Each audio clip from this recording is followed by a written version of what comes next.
Мамина сладка, аз съм си шматка, ти да го духаш. Добре, мен чуваш ли ма? Добре, че... Стило? Мечи. Мичи. Ям дай мечката ми. Бог ли ме наказа? че как че някой е писал нещо за мене. Да, това е. Сега отговарям на това, дето в много ме изкора, да я знам, ето и беше. За кое? За дето си спя преди малко. Мичи. Мичи каза да го духаш. И нас се каза да го духаш. И аз казвам да го духаш.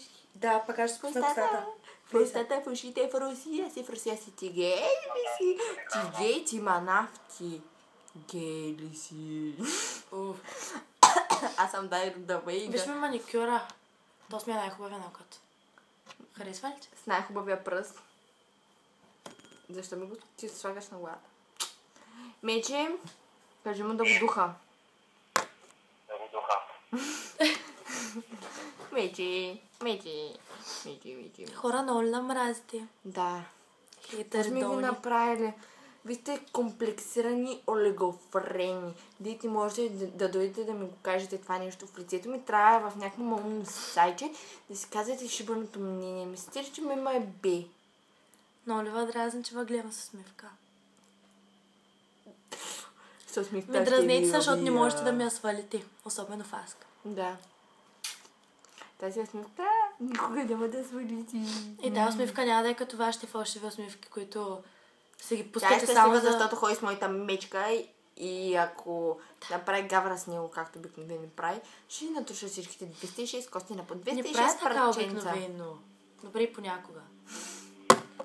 Обаче, все пак, важно е да се вижда. Стелио трябва да се вижда. Добре, служи го да се легне. Това е Стелио, той е дух в телефона ми. Да. А ти си гей. И той е легнал. А ти си Чакай, гей. не го спира, имах още нещо да казвам. Да, и спрете да спускате изкуствените гадни усмивки, мазни за клипщата, защото на нас не се спи, бях вързана, пуснах си косата, не съм я изправила 2 часа, за да се снимам в Аск. И да Аз съм отговарям много секси, имах на някакви ден. тапаци. И ми пълга. Да, че много сте комплексирани. А това ми е от мечката. Чао. А ти After си the гей. show. А ти си гей. Това е мечка, а ти си гей. Мечка, гей. Мечка, гей. Да, чек, има мечка, няма мечка. Има мечка, няма мечка. Има мечка, няма мечка.